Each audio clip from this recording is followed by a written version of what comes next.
अस्सलामुअलैकुम जी। तो दोस्तों, आप देख रहे हैं इलेक्ट्रॉनिक्स डॉट उर्दू।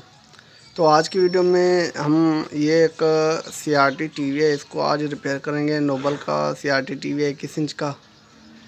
तो ये हम रिपेयर करेंगे और इसको देखेंगे कि इसके अंदर क्या फ़ॉल्ट है। तो अगर आप लोगों ने मेरा चैनल अभी तक सब्सक्राइब नहीं किया तो प्लीज़ आप लोग मेरा चैनल सब्सक्राइब करें, लाइक करें और शेयर करें। तो चलो अब हम इसको स्टार्ट करते हैं और देखते हैं कि इसके अंदर फॉल्ट क्या है। तो अब मैं इसको पावर पे लगाने वाला हूँ। सही है जी।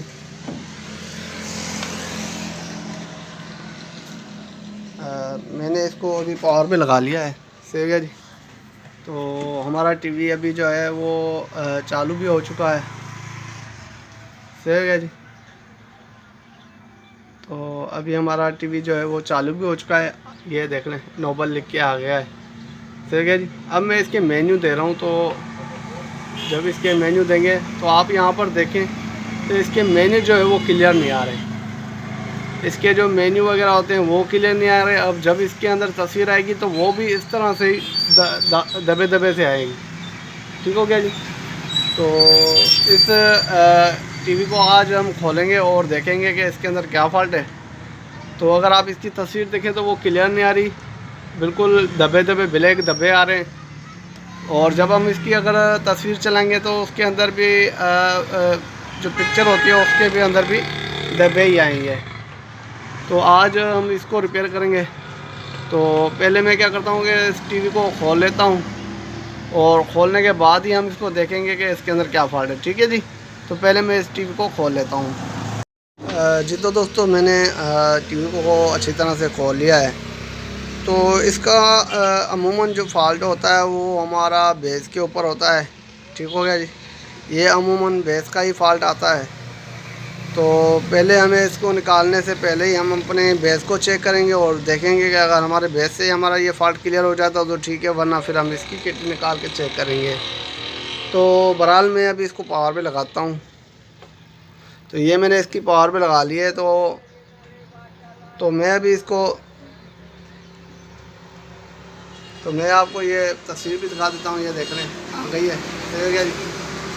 तो ये हमारा अभी टीवी तो चालू हो चुका है, लेकिन अब हम इसके वोल्टेज चेक करते हैं और देखते हैं कि इसके अंदर फ़ॉल्ट किस चीज़ का है। ठीक है जी। तो अब हम इसके वोल्टेज वगैरह चेक करते हैं और देखते हैं कि इसके अंदर फ़ॉल्ट किस चीज़ का है। तो आपको पहले ही पता है कि हम जो इसके जो वोल्टेज चेक करने होते हैं, हमें असल में हीटर भी हमारा ओके आ रहा है। और अब हमें इसको चेक करने पड़ेंगे, इसके ड्राइव चेक करने पड़ेंगे और इसके जो कलर्स होते हैं वो चेक करने पड़ेंगे। जो RGB के जो कलर जिसको कहा जाता है ड्राइव जो होते हैं, उन को भी चेक किया जाएगा। तो बहरहाल पहले हम क्या करते हैं कि इसके जो ड्राइव वोल्टेज हैं वो चेक कर लेते हैं, जो कि जिसके 2 से 3 वोल्ट तक आने चाहिए होते हैं, वो देख लेते हैं अगर वो आ रहे हैं कि नहीं आ रहे। पहले वो हम चेक करेंगे। तो उसको चेक करने के लिए मैं थोड़ा सा कैमरे को एडजस्ट कर लेता हूँ। सही है जी। तो मैं कैमरे को थोड़ा सा एडजस्ट कर लेता हूँ आपके दिखाने के लिए। ठीक हो गया जी। तो अभी ये जो ब्लैक प्रोब है ये मैं ग्राउंड पे लगा लेता हूँ। ये मैंने ग्राउंड पे लगा लिया। तो अब हम इसके 1 बाय 1 इसके वोल्टेज चेक करेंगे और देखेंगे इसके वोल्टेज कहाँ पर कितने आ रहे हैं। हमें यहाँ पर इसके यहाँ पर इसके जो है 9 वोल्ट मिलने चाहिए। देखते हैं वो मिलते हैं कि नहीं मिलते। तो अगर आप यहाँ पर देखें तो हमें इसके 9 वोल्ट पूरे मिल रहे हैं। उसके बाद हमारे जो ड्राइव वोल्टेज होते हैं वो हमें मिल रहे हैं कि नहीं मिल रहे। वो जो होते हैं 1 से 2 वोल्ट तक होते हैं। तो अगर आप यहाँ पर देखें तो यहाँ पर हमें ये एक तक मिल रहा है। ठीक है जी। अब हम दूसरे को चेक कर लेते हैं। ये देख रहे हैं, दूसरे का भी मिल रहा है। अब ये तीसरे को चेक कर लेते हैं। तो ये देख लें, हमारे तीनों वोल्टेज हमें अभी मिल रहे हैं, लेकिन इसका अभी भी जो डिस्प्ले है वो सेट नहीं हुआ। तो अब हम क्या करेंगे, इसके 180 के वोल्टेज चेक कर लेते हैं। 180 के जो वोल्टेज होते हैं वो भी चेक कर लेते हैं, वो हमें मिल रहे हैं कि नहीं मिल रहे। और उसके ड्राइव भी चेक करेंगे। तो अगर आप यहाँ पर देखें तो हमें 180 वोल्टेज भी बिल्कुल मिल रहे हैं। यहाँ पर देखें 180 लिखा हुआ है, मैं आपको दिखा भी देता हूँ।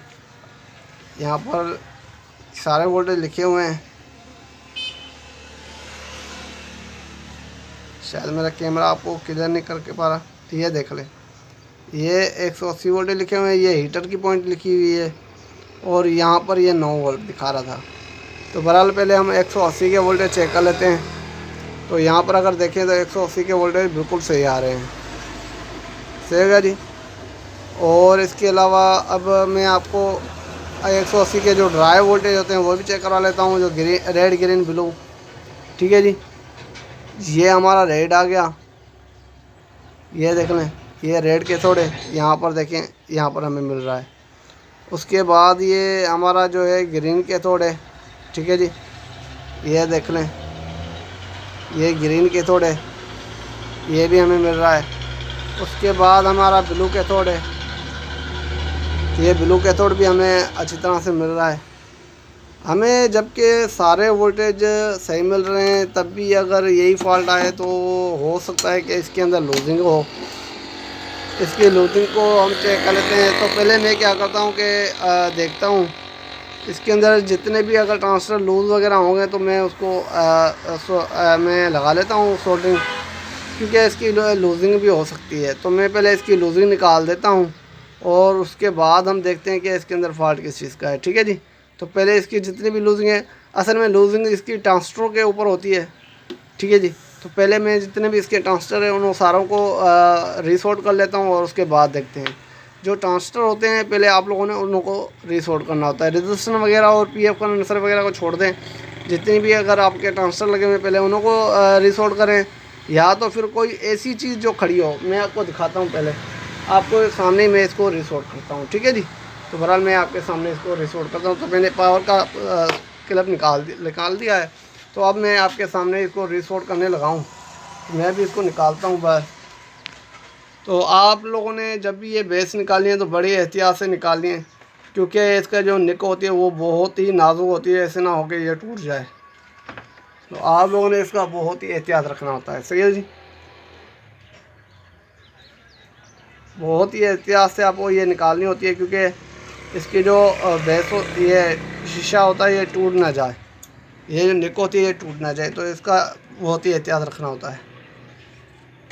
तो यहाँ पर अभी देखें तो ये इसकी बेस है। ये जितने भी इसके ट्रांसटर लगे हुए हैं ना, आप लोगों ने इनको रिसोर्ट करना है। जैसे कि ये पेपर कंडेंसर हो गया, सॉरी पेपर कंडेंसर हो गया, ये कंडेंसर हो गया, ये पेपर कंडेंसर हो गए, ये हो गया ट्रांसटर हो गया, ये देख ले, ये ट्रांसटर जो है वो ये हिल रहा है बहुत ज़्यादा। ये दोनों ट्रांसटर हिल रहे हैं मेरे, ये दो ट्रांसटर मेरे बहुत हिल रहे हैं। लेकिन ये देखें ये सही है, लेकिन ये बहुत ट्रांसटर मेरे हिल रहे हैं। तो ये दोनों हो सकता है कि लूज़ हो। तो अगर आप यहाँ पर देखें तो इसकी दोनों की टांगें लूज़ हैं। तो अब मैं क्या करता हूँ कि इन दोनों ट्रांसफरों को और ये ट्रांसफर जो है, इन 3-4 ट्रांसफरों को मैं रिसोर्ट कर लेता हूँ और उसके बाद में आपको दिखाता हूँ। ठीक है जी। तो पहले तो मैं इसकी सोल्डरिंग मार देता हूँ और उसके बाद में आपको दिखाता हूँ। जी तो दोस्तों, अगर आप यहाँ पर देखें तो मैंने इनों की रिसोल्डरिंग कर ली है।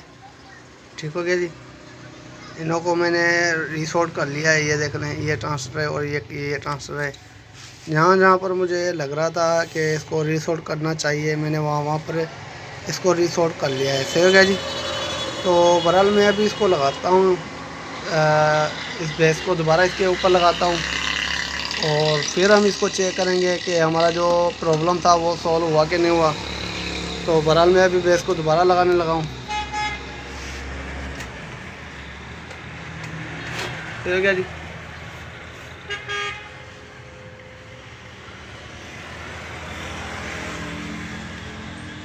और आप लोगों ने एक चीज़ का ख्याल करना है, बेस लगाने के दौरान आप लोगों ने एक एहतियात करना है कि ये आप लोग किचन ट्यूब ना तोड़ दें और सारा खैर है। इस चीज़ का थोड़ा सा एहतियात कीजिएगा। ठीक है जी। तो बहरहाल मैंने ये सारे सोल्डरिंग कर ली है। सही हो गया जी।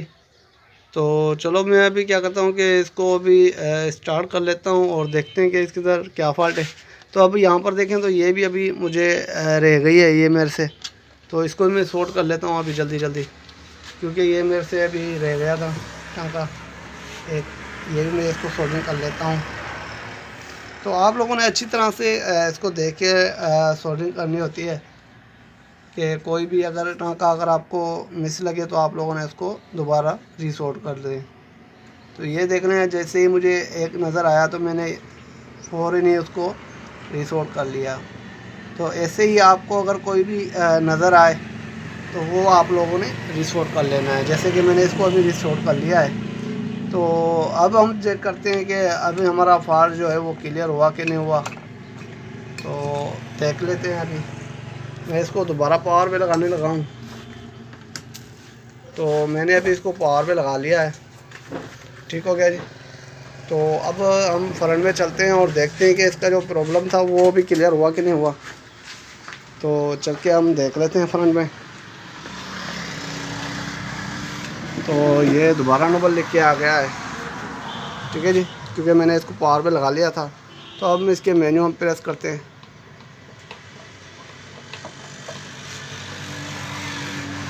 तो ये देख लें, अब इसके जो तस्वीर दबे दबे आ रहे थे वो अब इसके क्लियर हो चुके हैं। अब इसके दबे वगैरह नहीं आ रहे। अभी इसका जो तस्वीर है वो बिल्कुल क्लियर आ चुकी है। सही हो गया जी। तो ये मेरी वीडियो आपको कैसे लगी, उम्मीद करता हूँ कि ये मेरी वीडियो आपको अच्छी लगी होगी। अगर ये मेरी वीडियो आपको अच्छी लगी तो प्लीज़ आप लोग मेरी इस वीडियो को लाइक, शेयर और सब्सक्राइब करें। तो अब तक के लिए इतना ही। इंशाअल्लाह अगली वीडियो के लिए जल्द हाज़िर होंगे। खुदा हाफ़िज़।